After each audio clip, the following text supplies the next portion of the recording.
देखिए, जो होना था वो हो गया। 543 में से 3 सीटें, ठीक है। लेकिन अब इंडिया गठबंधन को, खासतौर से कांग्रेस को, यह समझना चाहिए कि क्या करना है।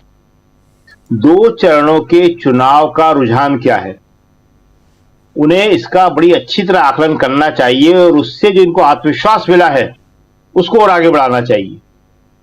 आज की तारीख में चाहे वो बीजेपी हो, चाहे बीजेपी समर्थित मीडिया हो, चाहे कोई निष्पक्ष ऑब्जर्वर हो, चाहे खुद कांग्रेस हो, सबको यह लग रहा है कि 2 चरणों के चुनाव में कांग्रेस को या इंडिया गठबंधन को फायदा हुआ है। केरल बहुत अच्छा गया, तमिलनाडु बहुत अच्छा गया, राजस्थान अच्छा गया, उत्तर प्रदेश में संभावनाएं बढ़ रही हैं। अलग अलग राज्यों का हम यहां नहीं करेंगे, लेकिन आप जहां भी देखेंगे वहां चीजें जो हैं वो बीजेपी के खिलाफ जाती हुई दिख रही हैं। क्यों? क्योंकि एक इशू, बेरोजगारी, वो सबसे बड़ा इशू बन गया है। महंगाई वो दूसरा बड़ा इशू बन गया है। अब जिसका आप जिक्र कर रहे हैं, हासन का, वो और भी बड़ा इशू है। सीधा सीधा महिलाओं की अस्मिता से जुड़ा हुआ सवाल है।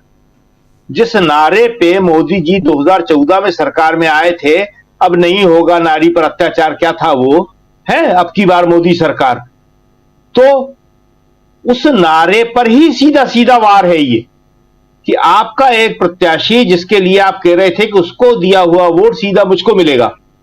और ये बात नहीं है कि ये मालूम नहीं होगा, बीजेपी के ही लोगों ने केंद्रीय नेताओं को बताया था कि साहब अगर आप जेडीएस से समझौता कर रहे हैं तो ये मामला है, और अगर जेडीएस इस आदमी को टिकट देगी तो इसके ऊपर इतने बड़े बड़े आरोप हैं।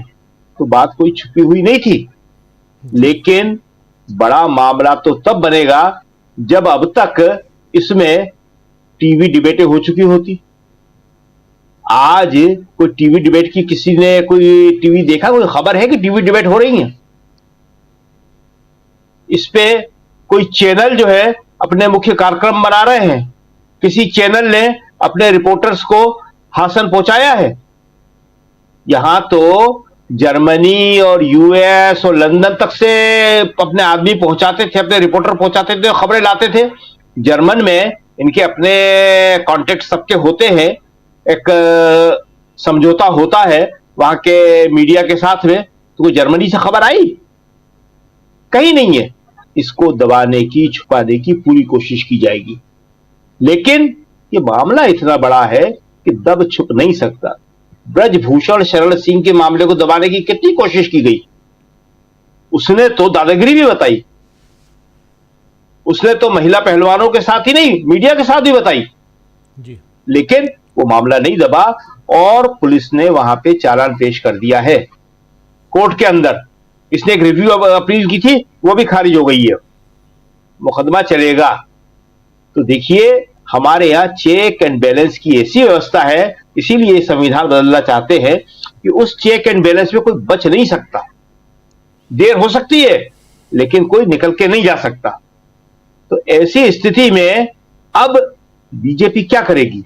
बीजेपी इस तरह के नॉन इशू, जैसा कि इंदौर में उसने किया है, बहुत सारे लाएगी ताकि लोगों का ध्यान उसकी तरफ डाइवर्ट किया जा सके। अब ये काम कांग्रेस के पास मीडिया नहीं है, इंडिया गठबंधन के पास मीडिया नहीं है, लेकिन जो राहुल गांधी, प्रियंका गांधी और कांग्रेस अध्यक्ष खड़गे, तीनों एक साथ जा रहे हैं फील्ड के अंदर और तीनों दिन में 2-2, 3-3 सभाएं कर रहे हैं। वहां उन्हें ये सारी बातें और ज्यादा जोर शोर से उठाना पड़ेंगी और बताना पड़ेगा कि देखिए, आपके बेरोजगारी के इशू पे मैं बात नहीं कर पाऊं, इसलिए ये इंदौर का इशू ला रहे हैं साहब। मैं आपके महंगाई के इशू पे बात नहीं कर पाऊं, इसलिए ये सूरत का इशू सामने ला रहे हैं। और इसके अलावा एक काम जो हम बार बार कह रहे हैं वो करना ही पड़ेगा, उसके अलावा कोई चारा नहीं है। और वो काम ये है कि कप्तान को जीत रहे मैच में, अच्छे मैच में खुद जाकर स्ट्राइक लेना पड़ती है और फिनिशर बनना पड़ता है, मैच के फिनिश होने तक खेलना पड़ता है। ये बहुत जरूरी है। देखिए, मैच अभी हाथ में है, इस बात को कांग्रेस को बहुत अच्छी तरह और बार बार समझ लेना चाहिए कि ये जो छोटी मोटी घटनाएं हो रही हैं, हम फिर कह रहे 543, 543 में से ओनली 3, कुछ नहीं है, ये कोई फर्क नहीं पड़ेगा इससे। और फर्क अगर पड़ेगा तो वो अगेंस्ट बीजेपी ही पड़ेगा, वो बीजेपी के खिलाफ ही माहौल बनेगा कि भाई तुम इतने डरे हुए क्यों हो, तुम इतने घबराए हुए क्यों हो, अनफेयर क्यों खेल रहे हो। इसका मतलब कि तुम में जीतने की संभावना नहीं दिख रही है। तो ऐसे में कांग्रेस को अब आगे आके फ्रंट फुट पे अमेठी और रायबरेली में बैटिंग करना पड़ेगी। और फिर एक बार दोहरा देते हैं उस बात को, क्योंकि थोड़ा अमेठी रायबरेली को हम जानते हैं, 40 साल से ज्यादा हो गए वहां जाते हुए, और शायद भारत में दिन 2 कॉन्स्टिट्यूंसी ऐसी है कि जिनके ज्यादातर गांवों को हम जानते हैं और जहां के ज्यादातर लोग हमें भी जानते हैं, क्योंकि इतना ज्यादा वहां हम गए हैं, हफ्तों हफ्तों वहां लगातार रहे हैं, कि वहां पे कोई भी प्रयोग जो है कामयाब नहीं होगा। हमारे को याद है शायद 1999 का चुनाव था, कांग्रेस की तरफ से सतीश शर्मा लड़ रहे थे और बीजेपी के अरुण नेहरू थे, और वहां प्रियंका गांधी ने एक भाषण दिया था खाली और पूरा चुनाव पलट दिया था। रायबरेली की बात है ये। प्रियंका ने क्या कहा था? उसने कहा था कि रायबरेली के लोगों, क्या तुम उस आदमी को वोट दोगे जिसने मेरे पिता की पीठ में छुरा घोंपा है? चुनाव पलट गया। और आज प्रियंका गांधी जो हैं, जो भाषण दे रही हैं कि मेरी मां का मंगलसूत्र इस देश में कुर्बान हो गए। प्रियंका गांधी आज की तारीख में कह रही हैं कि आप लोग इस बात को ध्यान रखो कि एक अंकल जी, जिसे हम हिंदुस्तानी भाषा में फूफा कहते हैं, वो फूफा ही कह रही है, उसको अंकल जी बोल रही हैं, एक फूफा जी क्या कहानी सुना रहे हैं और किस तरह अपना ज्ञान जो है आप लोगों को बांट रहे हैं। प्रियंका के ये जो भाषण हैं आज जगह जगह वायरल हो रहे हैं, लेकिन ये सब यूपी के बाहर के हैं। सोचिए यूपी के अंदर जब जाके प्रियंका ये भाषण देंगी, रायबरेली अमेठी जो है, हमारे ख्याल में 30 साल से ज्यादा हो गए होंगे तब से प्रियंका संभालती हैं। शायद हमने इस प्रोग्राम में पहले ही बताया होगा कि प्रियंका को वहां भैया जी कहा जाता है। छोटी सी थी, टीनेज, हम गए हैं साथ में, बॉब कट बाल हुआ करते थे इनके, तो अमेठी रायबरेली के लोगों को भैया जी कहते थे। और आज भी अमेठी रायबरेली आप जाएंगे तो वहां दीदी नहीं कहते, जो पूरे देश में दीदी कहते हैं उनको, वहां भैया जी कहते हैं उनको। तो भैया जी जब वहां से चुनाव लड़ेंगे तो आप सोच सकते हैं कि क्या माहौल बनेगा। और खाली अमेठी रायबरेली में नहीं बनेगा, वो पूरे यूपी में बनेगा और पूरे देश में बनेगा। यहीं से प्रियंका ने मोदी जी को बहुत करारा जवाब दिया था 2014 से पहले। मोदी जी ने कहा था कि कांग्रेस तो बूढ़ी हो गई, पुरानी पार्टी है। प्रियंका से पूछा, रायबरेली में कैमरामैन थे, फोटोग्राफर थे, सारे लोग थे, प्रियंका खुद खड़ी हो गई कैमरों के सामने, कहने लगी क्या मैं बूढ़ी दिखती हूं? ऐसी खबर चली वो। और मोदी जी उस टाइम जवाब देते थे, प्रधानमंत्री बने नहीं थे। तो उनसे पूछा तो उन्होंने कहा नहीं नहीं वो तो मेरी बेटी है। फिर प्रियंका से पूछा, प्रियंका का नो, मैं राजीव गांधी की बेटी हूं। तो प्रियंका जो है बहुत देर से राजनीति में आई हैं और अब इस वक्त वो अपने फुल फॉर्म में है। उनके डेब्यू करने का ये सही वक्त है। देखिए राजनीति में भी एक समय होता है, और देखिए समय भी बड़ी चीज होती है। समय बड़ा बलवान, भीलन लूटी गोपिया। वो समय क्या कांग्रेस का आ रहा है?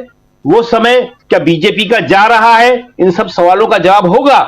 लेकिन ये बिल्कुल देखने की बात है कि जिस तरह से मोदी जी घबराए हुए हैं, जिस तरह से मोदी जी जिन मुद्दों पे बात कर रहे हैं, जो आरोप लगा रहे हैं कि कांग्रेस ये कर देगी, कांग्रेस वो कर देगी, आप देखेंगे कि 2-3 दिन में तो पता नहीं क्या क्या कहने लगेंगे कि कांग्रेस क्या कर देगी। आज की तारीख में अगर कोई इनको बना के लिख दे कि कांग्रेस ये कर देगी, सारे के सारे प्रोटेक्शन, अनुमान, कांग्रेस कुछ भी कर देगी। तो भैया प्रधानमंत्री वो कैसे कर देगी? पकड़ के पूरी कांग्रेस को ही बंद कर दो ना। एक धारा होती है आईपीसी में, जिसके अंतर्गत अगर हमें लगता है कि फलाने फलाने लोग ये कर देंगे तो हम 144 लगा देते हैं। जी बिल्कुल। क्या आप यहां नहीं जा सकते?